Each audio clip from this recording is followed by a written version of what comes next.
Hello to the Momo Show, and I'm here to prove that the Jersey Shore is as crazy as the TV show portrayed it as. I was watching the Chappelle show, and I remember the True Hollywood stories, so I was just like, yo, I have a lot of crazy stories about my life growing up in my 20s and everything else on the Jersey Shore, so why not tell these stories in like the manner that Charlie Murphy did? So the first story we take place leaving this club called Merge. It was a strictly hip hop club, so there's no beating the beat up in there. Brother was outside with my other boy, and we was just sitting there chilling. He was talking to these two girls, trying to see what's up with them, see if there's DTF or whatnot. And then one of their friends came out, right? And it's that friend that you all know that cute girls always have, the short, fat motherfucker, right? So this short chick comes out. She's like literally like 400 pounds, 5'1", comes out and starts saying stuff to my brother as he hits on her friend. And my brother really didn't appreciate it. He's kind of dickhead, so he went in on her, and she was just like, "Yo, why are you wearing Nautica? Why are you wearing Nautica? No one wears Nautica anymore." And my brother just replies to her. He goes, "Why are you wearing fat? Why are you wearing fat? You know, fat got played out a long time ago." Snuffleupagus Jr. over here just flips out. Like, this chick just wows out. So she starts, yelling and screaming and all this other nonsense. And it's late. There's mad cops all the time in Seaside. So he's like, all right, we're just going to start walking away. After other girls, they just lost out because their friend's a hothead. So we start walking, and these chicks are following us and following us and following us. We're like, look, man, just get the F out of here. And then the girls just keep getting louder and louder and louder. Now we're building up a crowd. Fat chick. She was wearing these clogs, right? So, I mean, one, how these clogs are made out of like straight titanium to be able to hold this chick's weight, because she was literally like 400 pounds. So she takes off her clog, one of her clogs, and now she's like limping and stuff because she's like 4'3", and then waving the clog around. She realized that wasn't a good idea, so then she took the other one off.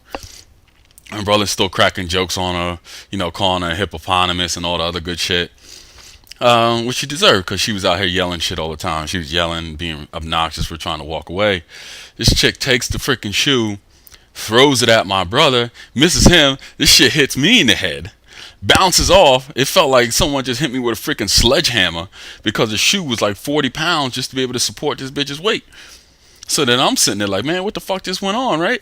And then some dude just comes up and goes, yo, man, your head's bleeding. So I'm like, what the fuck, right? Put my hand on my head split open. This chick just split my head open. So now one of my boys, he saw this. He saw my head split open, and because the chick was still dangerous, she still had another shoe. This fat chick, and the shoe was weighing like 4,000 pounds.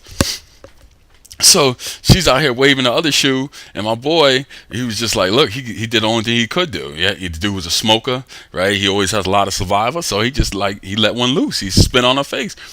So then she has all this fucking drool and shit just hanging out. Cause I mean, the dude was like spitting Cobra style on this shit. Like, the spit was like 4,000 feet far, and it just hit this bitch right in the face and exploded. So then now we're sitting there chilling.